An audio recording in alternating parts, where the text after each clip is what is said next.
ಮತ್ತು ಸೌಮ್ಯ ಅವರು ಇನ್ನೊಂದು ಪ್ರಶ್ನೆ ಹಾಕವ್ರು ನನಗೆ, $100 ಕೌಂಟು ಆಗೋದಾ ಒಂದು ವೀಡಿಯೋಗೆ?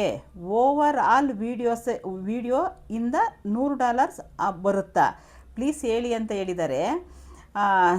$100 ಅಂದರೆ ನೀವು ವೀಡಿಯೋ ಹಾಕಿರ್ತೀರಲ್ಲ, ನೀವು ವೀಡಿಯೋ ಆಗಿ ವಾಚ್ ಅವರ್ ಯಾವಾಗ ಕಂಪ್ಲೀಟ್ ಆಗುತ್ತೆ, 4,000 ವಾಚ್ ಅವರು 1,000 ಸಬ್ಸ್ಕ್ರೈಬರು ಕಂಪ್ಲೀಟ್ ಆಗುತ್ತೆ, ಆವಾಗ ನಿಮಗೆ ಅರ್ನಿಂಗ್ ಸ್ಟಾರ್ಟ್ ಆಗುತ್ತೆ.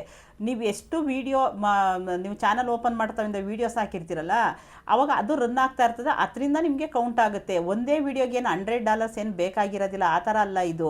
ನೀವು ಎಷ್ಟು ವೀಡಿಯೋ ಹಾಕಿರ್ತೀರ, ಎಷ್ಟು ಜನ ನೋಡಿರ್ತಾರೆ ಅದ್ರ ಮೇಲೆ ಡಿಪೆಂಡ್ ಆಗುತ್ತೆ. ಎಲ್ಲ ಪ್ರತಿಯೊಂದು ವೀಡಿಯೋನೂ ಸ್ವಲ್ಪ ಜನ ನೋಡಿರ್ತಾರಲ್ವಾ, ಅದರಿಂದ ನಿಮಗೆ $100 ಆಗೋದು. ಒಂದೇ ವೀಡಿಯೋದಿಂದ ಅಲ್ಲ, ಆ ಥರ ಅಲ್ಲ ಇದು. ನಿಮ್ಮ ಎಷ್ಟು ಜನ ನೋಡಿರ್ತಾರೆ ಅದರಿಂದ ನಿಮಗೆ ಕೌಂಟ್ ಆಗೋದು. ಒಂದೇ ವೀಡಿಯೋಗೆ $100 ಬರಬೇಕು ಅಂತ ಏನು ರೂಲ್ಸ್ ಏನಿಲ್ಲ. ಅದರಲ್ಲಿ ಸ್ವಲ್ಪ, ಇನ್ನೊಂದು ವೀಡಿಯೋದಲ್ಲಿ ಸ್ವಲ್ಪ, ಆ ಥರ ಒಂದೊಂದು ವೀಡಿಯೋದಲ್ಲಿ ಸ್ವಲ್ಪ ಅದು ಎಲ್ಲ ಸ್ವಲ್ಪ ಹಾಗೆ ಕೌಂಟ್ ಆಗಿ $100 ಆದಮೇಲೆ ನಿಮಗೆ ಫಸ್ಟ್ ಪೇಮೆಂಟ್ ಬರೋದು.